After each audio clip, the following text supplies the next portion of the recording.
Also new at 10, a prominent Beaumont leader and longtime educator says it's time to step up to find solutions to some of the city's biggest challenges. Dr. Belinda George says we can do better. George was appalled after seeing video of a BPD officer punching a man before Christmas. And she was upset about last week's incident with an officer falling off of a car outside Little Woodrow's. She says that was really the last straw. George now launching a nonprofit that she's called the Southeast Texas Peace Initiative. Our Ebony Coleman is here tonight to explain how it will work. Ebony? Sir Jordan, Dr. George tells me she's been dreaming of doing something like this for years. She's planning to focus on conflict resolution and emotional intelligence.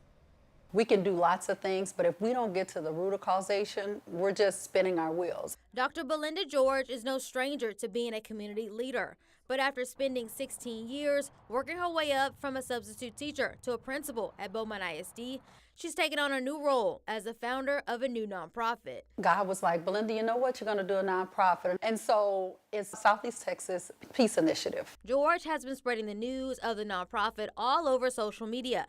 She says a viral video of a Beaumont police officer punching a man on Dolan 2 weeks ago was a real catalyst, but there have been others. The officer that jumped on the car and a young lady speeding away, the man that was hit with that was shot on the bicycle. People don't know how to talk through their problems. They go to violence. She says she's planning to work with several nonprofits to offer others in need another choice. I want to focus on community development, conflict resolution, education, especially parenting classes, racial discourse. George says mental illness is also on the agenda. She dealt with depression after getting sick.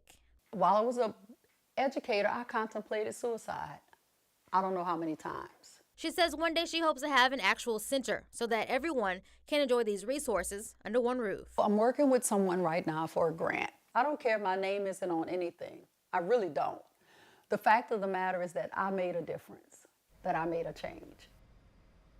George says there are currently over 100 people supporting the cause, but she's still looking for more to offer feedback on what resources they like to see in the community. To find out more information, head to 12newsnow.com. In studio, Ebony Coleman, 12 News.